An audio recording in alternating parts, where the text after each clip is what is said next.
Olá pessoal, tudo bom? A gente está aqui mais uma vez para o nosso podcast, que dessa vez vai ser mais do que especial.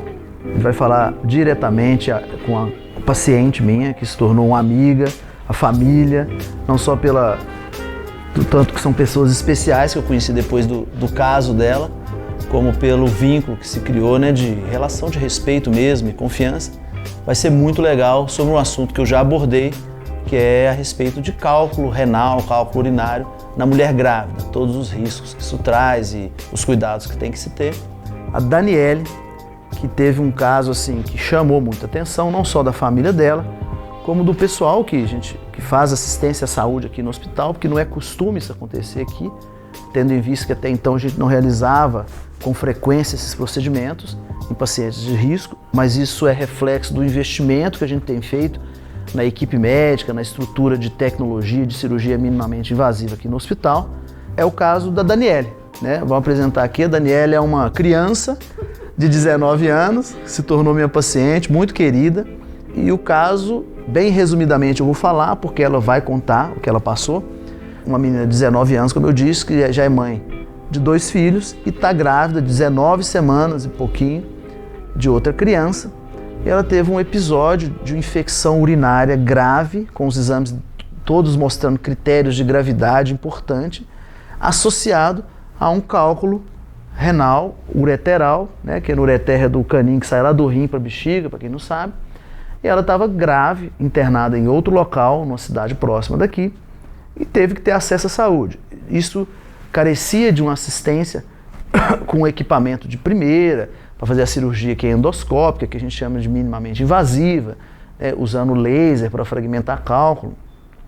E que é um caso que não precisa dizer muito, né? Assim, é uma grávida. Isso põe em risco não só a vida da paciente, que se ela não realizasse, ela estava entrando num quadro de sepse, que é uma infecção generalizada, como põe em risco a criança, né, que ela está esperando, o neném. E aí a Daniele nos procurou, num sábado à noite, juntamente com a mãe, a família trouxe, e a gente otimizou toda a internação, antibiótico terapia de primeira, de largo espectro, preparamos ela e ela foi operada no domingo de manhã cedo e tá tudo bem. E por isso mesmo, por ser algo que chamou tanta atenção, eu já tinha falado desse caso nas minhas mídias, muita gente entrou perguntando, preocupado, nossa, isso acontece com a grávida, tem risco pro neném. Então por isso mesmo, por ser um caso tão importante, eu trouxe ela aqui, ela aceitou de bom grado, vir aqui conversar com a gente. Pessoa maravilhosa, já estou conhecendo a família, já conheci o marido, os 2 filhos, a mãe que não larga, que vai fazer pizza depois para a equipe inteira. Vai. Né? E, Daniele, e aí, se apresenta pra gente, você está falando com o pessoal aí. Me chamo Daniele, né, o doutor já falou, tenho 19 anos, tenho 2 nenéns já e estou grávida de novo.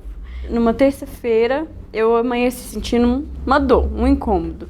Eu até comentei com a minha mãe, pode ter dado mau jeito na coluna, porque a dor vinha daqui das região costas. lombar nas Isso. Costas.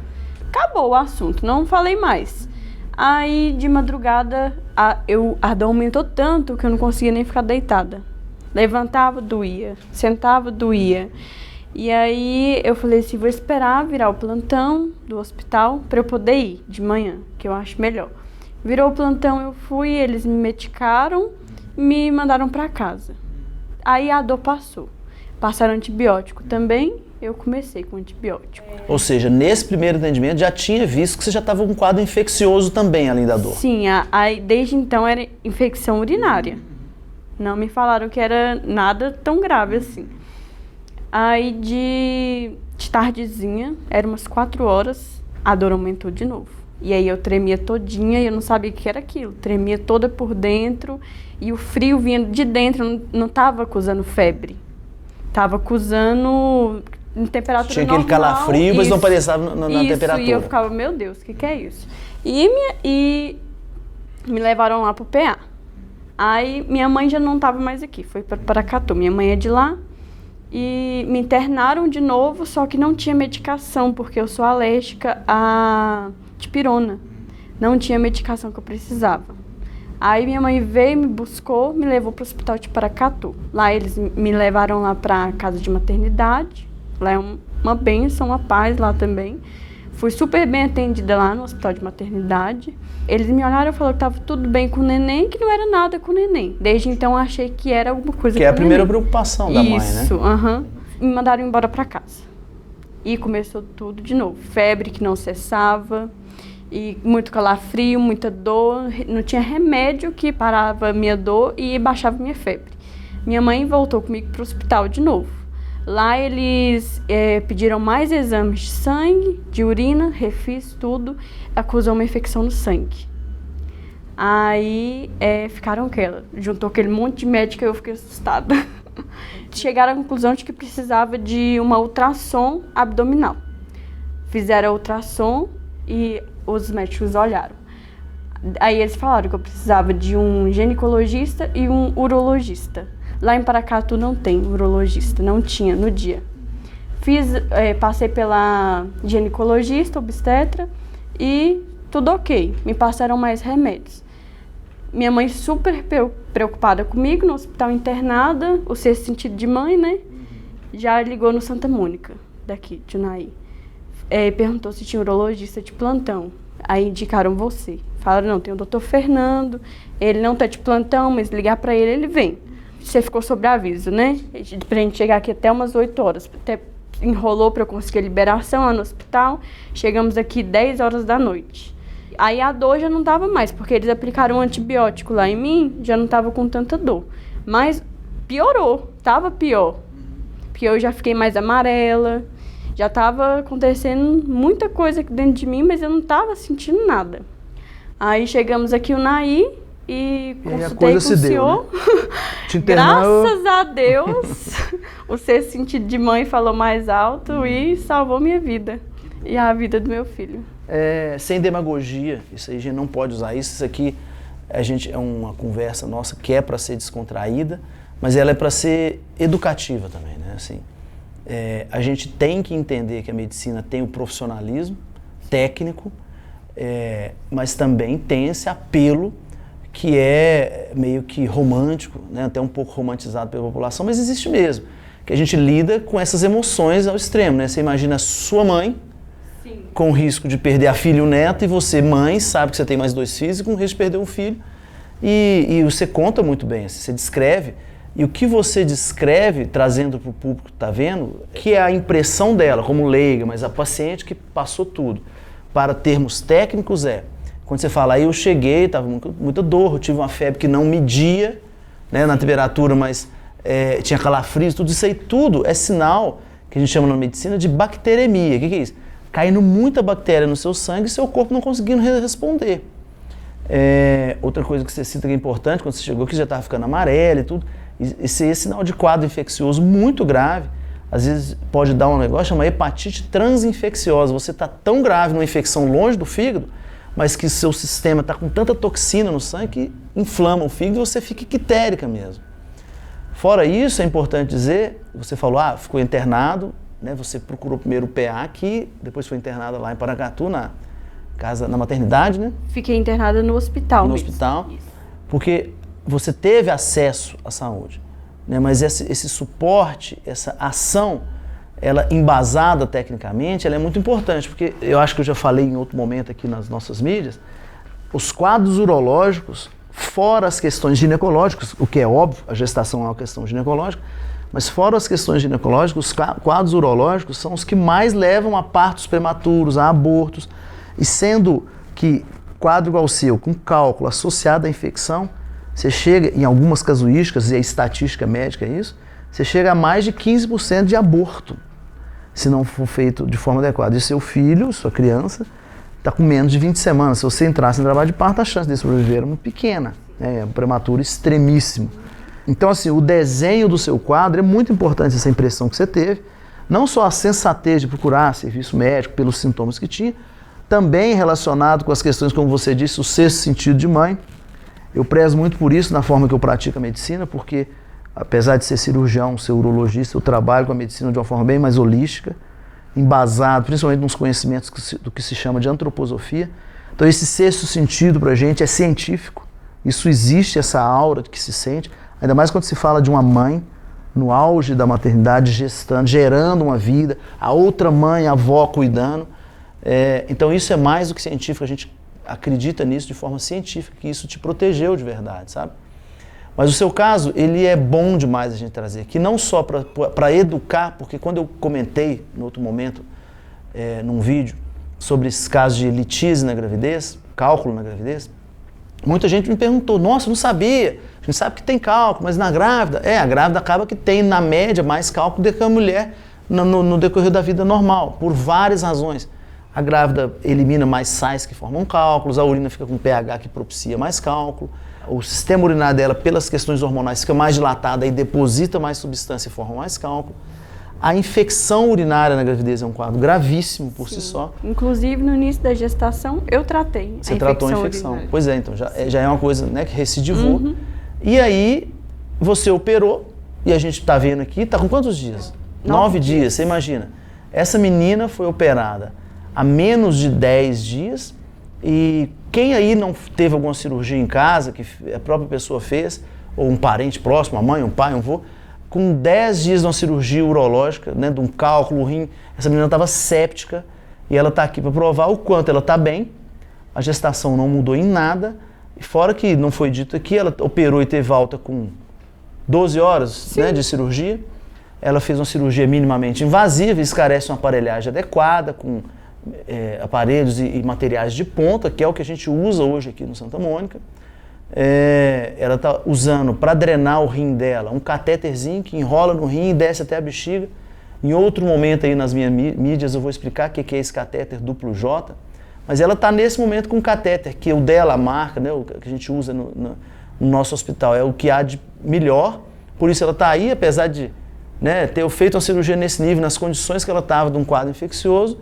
Quem fala que essa menina operou, né? Mas isso não é por acaso, porque eu já também entrei em outras cirurgias desse porte, nessa condição da dela, em grandes centros, em São Paulo, onde eu tenho minha formação, e que eu tive paciente que não recuperou da sepse igual ela estava, a gente teve que tirar o neném porque a mãe entrou em choque séptico e faleceu. Eu tive casos em que a aparelhagem, lá em São Paulo, apesar de boa, o ureter e o rim da grávida fica muito friável, e só da gente ficar mexendo para tirar o cálculo, rompeu o ureter da paciente. A paciente teve que fazer uma cirurgia aberta de urgência para tirar, perdeu o rim. Então isso acontece. E aí a gente fala, fazer isso aqui hoje no UNAI, a gente faz aqui hoje no UNAI pelo seguinte, a gente investiu em formação técnica, uma equipe de suporte cirúrgico de UNAI hoje no Hospital Santa Mônica. A gente crê que é o que há de melhor que a gente pode oferecer. E investiu em aparelhagem, para a gente ter esse resultado aqui, né? Da Daniele, uma menina, como eu disse, que já é mãe de 3, né, Daniele? E assim, família linda, né? Conheci o marido, os filhos pequenos e tá aí. E felicidade pura, né, Daniele? Graças a Deus agora tá tudo bem. E só tenho a agradecer por tudo e por todos os médicos que passaram, né, por essa trajetória toda. E em especial a você. Não tenho que agradecer nada, não. Eu que agradeço. Tenho que agradecer que você foi um anjo. Não foi, não. Acolheu a gente super bem e explicou muito bem o que estava acontecendo, porque ninguém tinha explicado ainda. Explicou muito bem e por mais que ele tinha me falado que eu teria que passar por uma cirurgia, eu estava super calma, porque ele me passou confiança. E minha mãe estava mais apavorada que eu. É típico de mãe, né? Eu entrei no centro cirúrgico, a hora que eu olhei para trás, o rostinho dela, eu falei, ai, meu Deus. Você tinha que ver quando eu saí da cirurgia, ela lá esperando. Tava quase morrendo, né? Mas foi tudo ótimo, né? Sim. Eu que tenho que agradecer. Na verdade, assim, a gente, aquela coisa, né? Você já viu que a sorte acontece para quem está preparado? Entendeu? Então, assim, você tem que estar preparado, né? E eu acho que hoje é uma das coisas que a gente investiu aqui, não só em equipe médica, como estrutura, mas é para isso, o resultado é isso. A gente quer isso aos milhões, assim, aqui, né, para a UNAI, porque a nossa pretensão, ainda mais, eu trabalho com oncologia urológica, a nossa pretensão é abrir no Hospital aqui do Câncer, que vai ser uma referência regional, é fazer com que isso o que aconteceu com você numa situação benigna, né, de cálculo, não é câncer, mas que seja sim para a população, na assistência à oncologia também, e com certeza vai vir mais gente, vai formar equipes, mas ver você aqui, você não está aqui por acaso, eu chamei porque é algo que mexeu muito com a população, apesar de eu já ter tido outros casos como o seu, mas mexeu muito e eu falei assim, nossa, eu fiquei tão feliz, porque você é como eu já disse, uma menina, uma criança, né? E a gente vê você feliz, e depois sua mãe já entrou em contato comigo, já conversou, você e tal. A gente fica muito feliz do resultado, né? Tudo a gente tem que aprender, né? Você é só paciente, você está aqui. Mas a sua história serve para quem está assistindo, para a gente falar e vangloriar, falar, hoje a gente faz isso aqui e tudo, mas a gente tem que ter um senso de educação, senso crítico. Porque essa menina, essa criança, foi atendida aqui no nosso PA, que a gente espera que por uma cidade do porte de Unai, não só populacional, como nível financeiro, econômico, social que essa cidade já tem, ela precisa ter uma assistência à saúde pública que seja condizente com o nível dela. Essa menina entrou num quadro de sepse sendo atendida aqui no nosso PA. É para ter um senso crítico para quem está ouvindo, é para fazer uma análise. E que isso sirva para todo mundo, desde os leigos aos responsáveis pela saúde de Unai. Eu estou aqui hoje, eu quero melhoria da cidade, eu sou um cidadão unaiense. Eu quero essa melhoria. Eu acho que tem muita gente precisando ouvir isso. Vergonhosamente, essa menina saiu daqui do sistema público nosso e foi para Paracatu, que também foi extremamente bem atendida, mas a gente tem que discernir o atendimento, o romantismo da medicina, de atender ela bem, mas ao mesmo tempo dar assistência técnica. Não adianta eu ser bonitinho, passar maquiagem nela e deixar ela internada e não resolver o problema. É para ter esse senso crítico, aqui também é para isso. Cidades do nível de Paracatu, no estado de São Paulo, não aconteceria isso nunca, com uma cidade de 30 mil habitantes lá. Porque lá é mais cultural preocupar com essa assistência de qualidade, mesmo que seja no sistema público. Ela, por toda a condição que ela tem de vida, a família se uniu, teve condições de ir no hospital privado e pagar. E se não acontecesse? E se não acontecesse? É importante ter esse senso crítico. E se não acontecesse, se ela não tivesse essa condição? Né? Ela pagou e foi atendida com o que há de melhor, que é a assistência que a gente está dando. Só que o público não pode ser tão pior. Né? E esse senso crítico a população tem que cobrar dos gestores de saúde. Quem está em Paracatu cobrar, quem está aqui cobrar muito, porque a decadência aqui é nítida. Eu não sou político, não sou daqui, estou aqui há 8 meses, mas a minha pretensão é fazer com que isso aqui melhore. E assim, eu espero que esse caso dela, que é alegria pura, mas também a gente não pode se encantar de deixar para lá os problemas que o pior poderia ter acontecido. Eu queria deixar esse recado, o nosso bate-papo encerra por aqui. Daniele, quer deixar alguma mensagem? Algum abraço? Um beijo para minha mãe, para meu pai, para você? Um beijo para minha mãe, que ficou comigo, né? Desde o momento que eu descobri que estava doente, ela não largou do meu lado. E agradecer ao Hospital Santa Mônica também, que eu fui super bem recepcionada também, as enfermeiras que cuidaram de mim depois da cirurgia. E o agradecimento maior vai a você. Obrigado. Muito obrigado. Doutor Fernando. Bom, gente, é isso aí. Hoje o bate-papo foi esse com a Daniele. Espero que vocês tenham gostado. E a gente vai, em breve, trazer mais casos assim, emblemáticos e que possa despertar o interesse das pessoas, não só por questão técnica, quanto pela história em si, né? A gente tem muita história para contar, a medicina traz muita história pra gente. Obrigado, tudo de bom, um abraço. Tchau, tchau.